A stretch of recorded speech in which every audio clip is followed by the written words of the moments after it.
നമസ്കാരം. കുട്ടികളുടെ അവധിക്കാലം ഇങ്ങെത്തി. 2 മാസം ഇനി കുട്ടികൾ വീട്ടിലുണ്ട്. ഇവരെ എങ്ങോട്ട് വിടണം? എന്തെങ്കിലും ആക്ടിവിറ്റീസിന് വിടണോ? നല്ല ചൂടാണ്. അപ്പം ഔട്ട്ഡോർ ആക്ടിവിറ്റീസ് ഒന്നും അത്ര സേഫ് അല്ല. പിന്നെ ഇൻഡോർ ആക്ടിവിറ്റീസൊക്കെ കുറവാണുള്ളൂ നമ്മുടെ നാട്ടിൽ, ഒരുപാടൊന്നുമില്ല.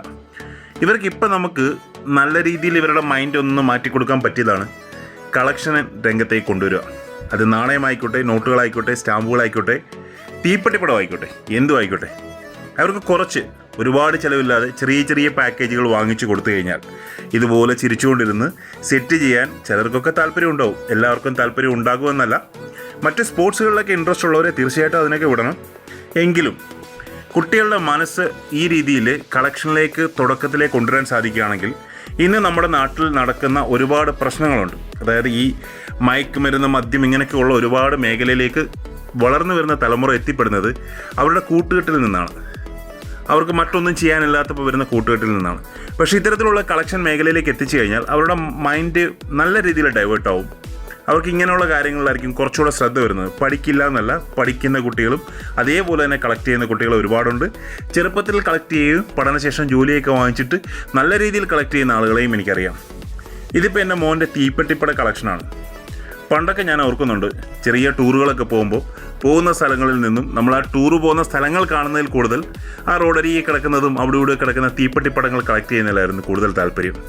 പ്രത്യേകിച്ച് ഞങ്ങളുടെ നാട്ടിൽ നിന്നൊക്കെ പത്തനംതിട്ടയിൽ നിന്ന് പ്രധാനമായിട്ട് ടൂർ പോകുന്നത് കന്യാകുമാരിയിലേക്കായിരിക്കും, തമിഴ്നാട്ടിലെ കന്യാകുമാരിയിലേക്ക്. അപ്പോൾ അവിടെയൊക്കെ പോകുമ്പോൾ കൂടുതലായിട്ടും ഒരുപാട് വെറൈറ്റി തീപ്പെട്ടിപ്പടങ്ങൾ കിട്ടുമായിരുന്നു. അപ്പോൾ ഈ തീപ്പെട്ടിപ്പടങ്ങളൊക്കെ ശേഖരിച്ച് കൊണ്ടുവന്ന് വെള്ളത്തിൽ ചില പെട്ടിയൊക്കെയാണ്, അത് വെള്ളത്തിലിട്ട് അതിൻ്റെ ആ സ്റ്റിക്കർ മാത്രം ഇളക്കിയെടുത്ത് ഉണക്കി കളക്ട് ചെയ്യുന്നൊരു പരിപാടി ഉണ്ടായിരുന്നു. പക്ഷേ അന്നത് ബുക്കിലൊക്കെ ഒട്ടിച്ച് വെച്ചിരുന്നതുകൊണ്ട് തന്നെ പിന്നീട് നാശമായിപ്പോയി. ഇതൊക്കെ പഴയകാല തീപ്പെട്ടിപ്പടങ്ങൾ ഏതൊക്കെയോ എക്സിബിഷൻ പോയപ്പോൾ ഞാൻ വാങ്ങിച്ചത് എൻ്റെ മോന് കണ്ട് ഇൻട്രസ്റ്റ് ആയി. ഇപ്പോൾ അദ്ദേഹം അത് കളക്ട് ചെയ്തുകൊണ്ടിരിക്കുകയാണ്. അതുപോലെ സ്റ്റാമ്പുകളും, കാരണം കറൻസിയും കോയിനും ഒക്കെ അത്യാവശ്യം വേണ്ടതൊക്കെ ആൾ കളക്ട് ചെയ്തു. വേൾഡ് കറൻസികളായാലും ഇന്ത്യൻ കറൻസി ആയാലും ഇന്ത്യൻ കോയിൻസ് ഒക്കെ ആയാലും അത്യാവശ്യം കളക്ട് ചെയ്തു. അങ്ങനെ ഇരുന്നപ്പോഴാണ് അത് ഈ തീപ്പെട്ടിപ്പടത്തിൻ്റെ മേഖലയിലേക്ക് വന്നത്. അപ്പോൾ ഞാനിങ്ങനെ ഒരു തീപ്പെട്ടിപ്പടത്തിൻ്റെ സെറ്റ് വാങ്ങിച്ചിരുന്നു. ഈ സെറ്റിൽ ഒരുപാട് തീപ്പെട്ടിപ്പടങ്ങളുണ്ട്. ഇപ്പോൾ ആവറേജ് ഇങ്ങനത്തെ ഒരു ബോക്സ് ടൈപ്പിന്, പടമായിട്ടല്ല, ഇങ്ങനെ ബോക്സ് ആയിട്ട് വരുന്നതിന് 5 രൂപ വരെ വിലയുണ്ട്.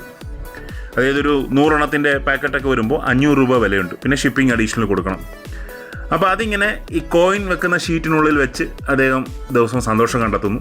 ഇപ്പം ഈ വീഡിയോ എടുക്കുന്നതിന് അരമണിക്കൂർ മുമ്പ് ഒരു 600 ഡിഫറെൻറ്റ് തീപ്പെട്ടികളുടെ ബോക്സുകളുടെ, അതിൻ്റെ പടമല്ല, ബോക്സ്, ഇതുപോലെ കാണുന്ന പേപ്പർ ബോക്സുകളുടെ സെറ്റ് വന്നിരുന്നു.